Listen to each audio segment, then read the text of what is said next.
What's up, y'all? Coming at y'all with another video. As you can see, you can look at these Redskins jerseys and see the last name on both. So you should already know it's the legendary and the ageless wonder, Darrell Green. This intro is going to be kind of lengthy because I'm going to talk about two things. Well, first, I'm going to primarily talk about the jersey on the left, which is of course, like I said, it's a Darrell Green, Washington Redskins, 1991 Mitchell and Ness authentic jersey.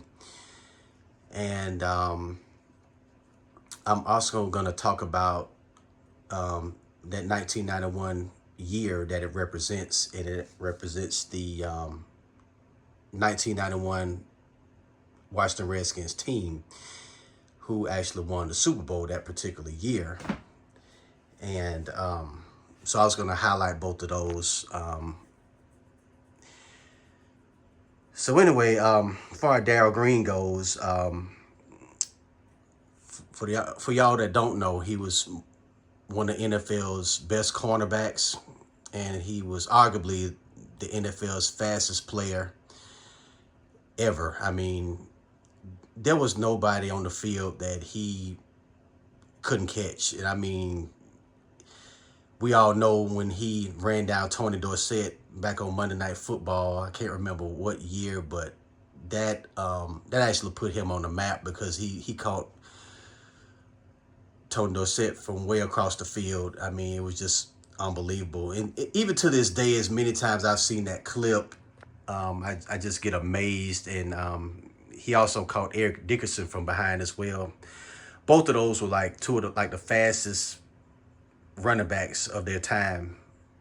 So, you know, over his years, I've seen him catch really fast players, Barry Sanders. I've seen him catch Jerry Rice. Once he even ran down this one dude named Ron Brown that played for the Rams back in the day. He was an Olympic sprinter, and Darrell Green almost caught him. And he actually lunged at him with a tackle, but he missed. It almost seemed like when Darrell Green was running after somebody, he was like the only person. It was almost like he was the only person on the field, because he was like the only person that could actually catch whoever was running, you know. And a lot of people think of Darrell Green and they think of his speed, but Darrell Green was actually a great cornerback as well. He shut down a lot of players. Even Jerry Rice, who's considered a GOAT, he considered Darrell Green like the second toughest cornerback he's ever matched up with. Of course, Deion Sanders was his number one. But yeah, Darrell Green was amazing, man. But I'll get into, some of his highlights of his career. He's a 3-time Super Bowl champion, first ballot Hall of Famer.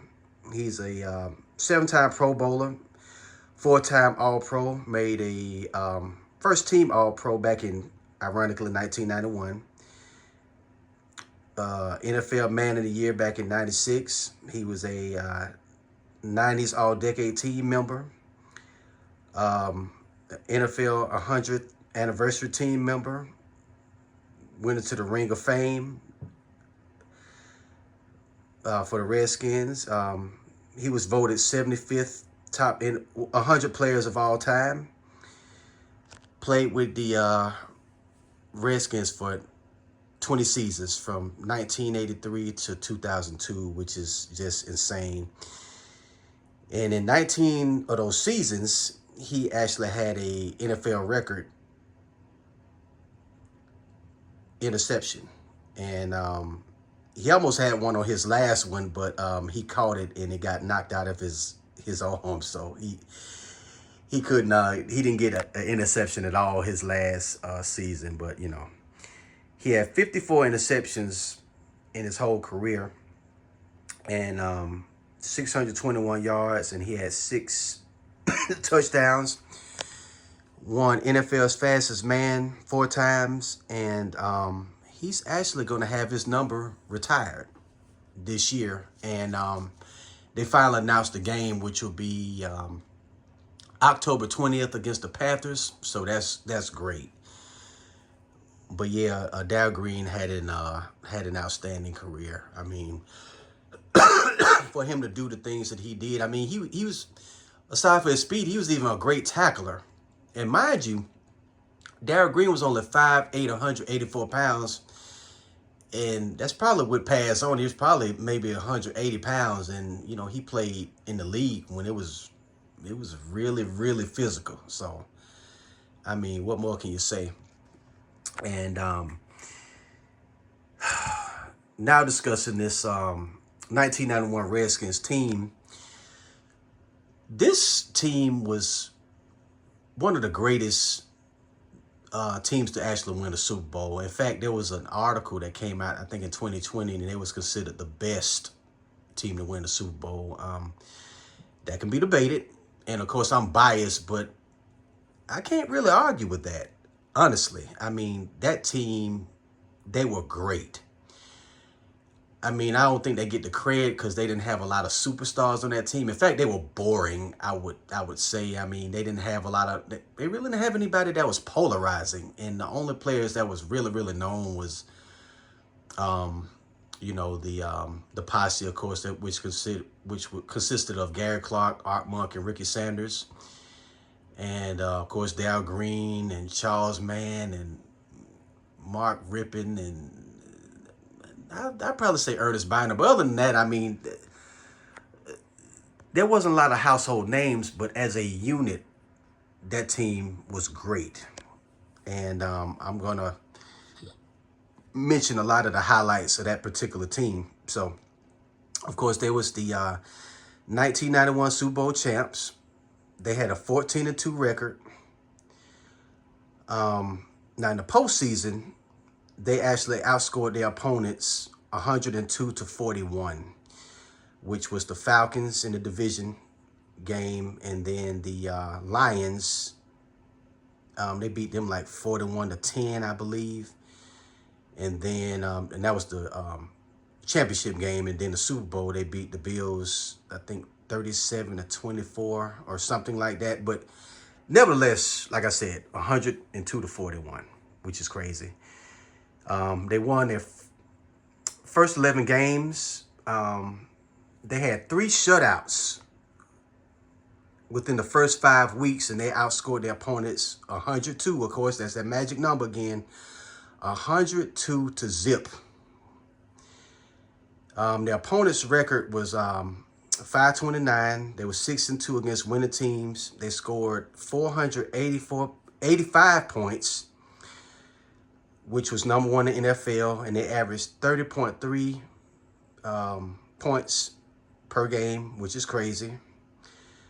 They scored 30-plus points 10 times, including playoffs, 40-plus points 4 times, and then they scored 56 points against my hometown Falcons. I didn't mention that, but yeah, they played them twice that season, and that first time in Washington, they beat them 56-17, and Mark Rippon went ape shit. He threw for 400 some yards and had like 6 TDs passing, and Gary Clark had 4 catches for 203 yards and 3 TDs, and Art Monk had 7 catches for 164 yards, and I think it was 2 TDs.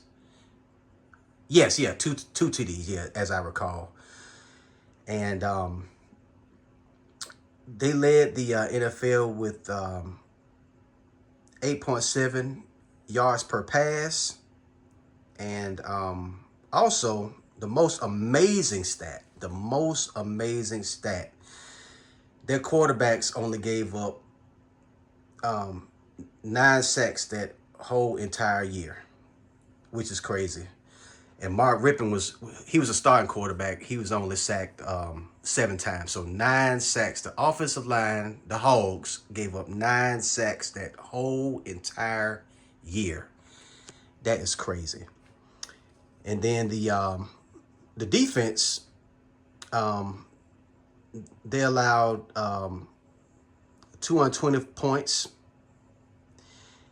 14 points per game, which was second in the NFL. The Eagles were first. The turnover ratio was plus 18, which is crazy. They gave up 84 yards rushing per game. Gave up the fewest yards per pass attempt with 6. They sacked the quarterback 50 times, had 27 interceptions.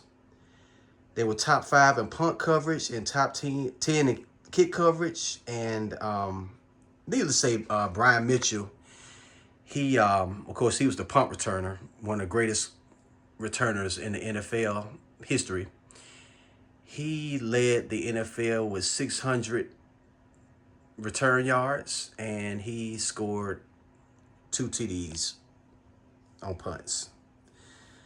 But yeah, that team, it was just total dominance, just from top to bottom.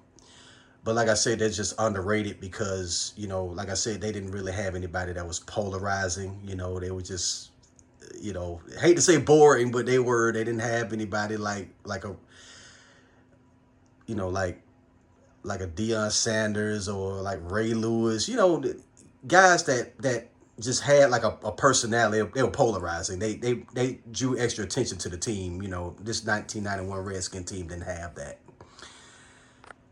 But anyway, without further ado, I'm gonna do my review of both jerseys, but primarily the 1991 Mitchell and Ness jersey. So here we go.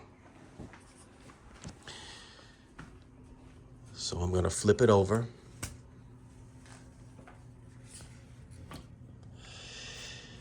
Okay, so we're gonna start here. You have the ribbing on the neckline.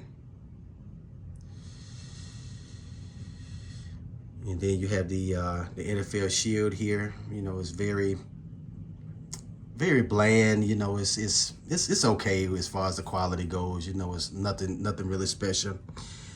And then you have the tags here. And as you can see, this is a 48, which is a size extra large. And then here's the tags here. And as you can see, it's authentic. And the other jerseys that Mitchell Ness has is the legacy, which is basically a authentic is like an elite jersey, but except for Mitchell and Ness. And then the legacies are like the Vapor Limited jerseys, basically. So it's, and as you can see, the price here, and then this the other tags here, there's throwbacks, and then the hologram. So that's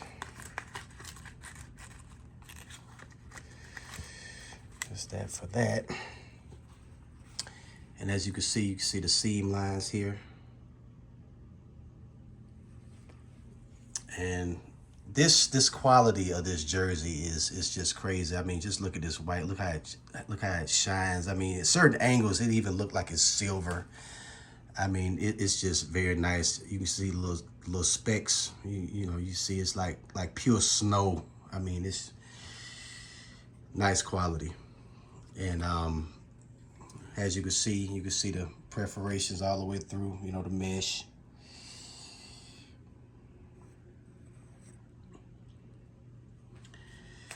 And then here you can see the little Jock Tag here. And as you can see, it says Throwbacks. And this will be another Redskin legend. This is Sammy Barr. And then you can see 1991 Darrell green. And then you can see authentic there. Like with the legacy jerseys, it'll say legacy. And then you see NFL players. Okay. And then these are the numbers. Now these particular numbers, they are made of that heat pressed twill, just like on those Nike jerseys, those new limiteds.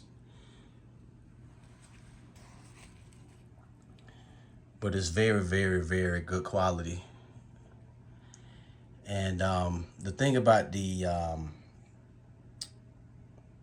authentic jerseys, like I mentioned before when I was reviewing my Sean Taylor jersey, the legacy jerseys, they gonna have stitching no matter what. But the authentics, however that jersey was made that particular year, which is, this is representing 1991, is exactly how it was made. This is exactly how the 1991 Redskins jerseys looked. Exactly. The numbers and the colors and everything. Exactly how it looked. And, okay. So, here we're going to go to the sleeves here. Now, these sleeves are super long. And then you can see the number here in the fabric.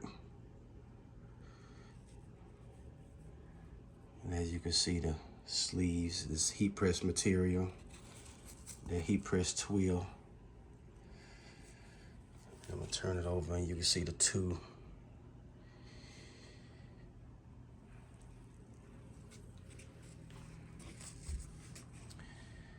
And then you're gonna go over here, same thing. The heat press twill.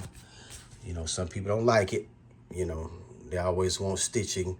But honestly, the stitching is actually better on the Vapor Limiteds, the old ones. But for this particular jersey, I didn't really like it. You know, I actually prefer this. But this was actually how it was made, so this is what you're gonna get as far as an authentic jersey. So, and also, this jersey is very heavy. It's very thick. It's very thick. You know, it's man, the fabric on this is crazy. And speaking of fabric, it is, I think I'm gonna get this right, 100%. It's, damn it.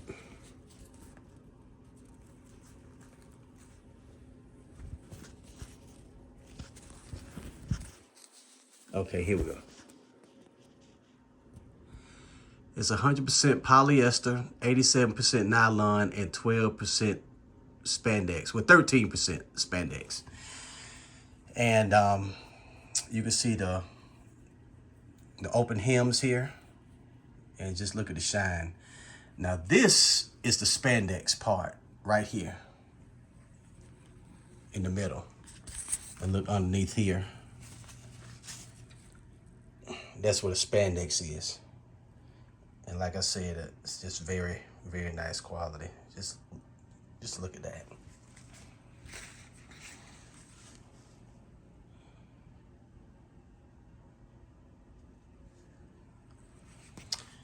Okay, now I'm gonna turn it over.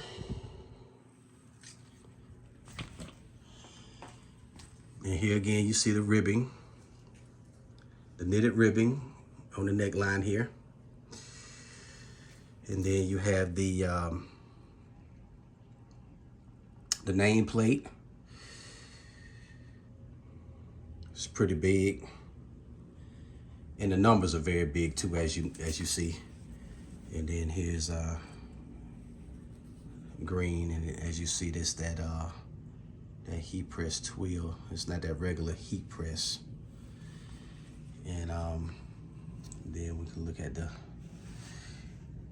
mesh, you know, the perforations all around. And then here's the numbers.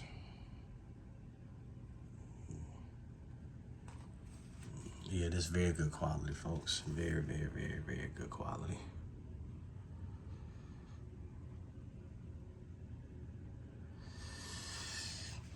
And here's the sleeve again. And there's the 8. And you flip it over again. There's the 2.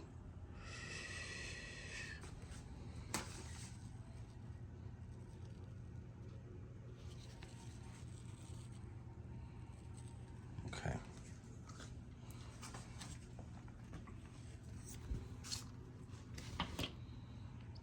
And we're about to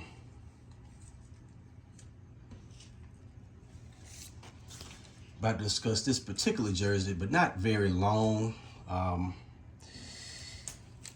It actually has some sentimental value here. Go to the front of here. But this is a starter jersey. And you can see the neckline here. And you can see it's 100% nylon with the tags and the starter. This particular jersey, this was my first ever Redskin jersey, and I got it in Christmas of '97. My late mother bought this for me for Christmas back in 1997. So I've had it ever since then, and I've wore it plenty. And but yeah, but it's very basic, you know. Let me just look down here real quick. I'm not gonna really get too heavy in the detail here, but you can see this heat press, you know, with the mesh and, you know,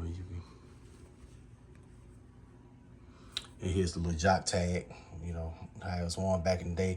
These jerseys were very cheap. Jerseys were very cheap back in the day. They really were. You paid about maybe 40, 50 bucks at most, you know. And then here's the sleeve here. But yeah, this jersey is still in mint condition after all these years, which is crazy.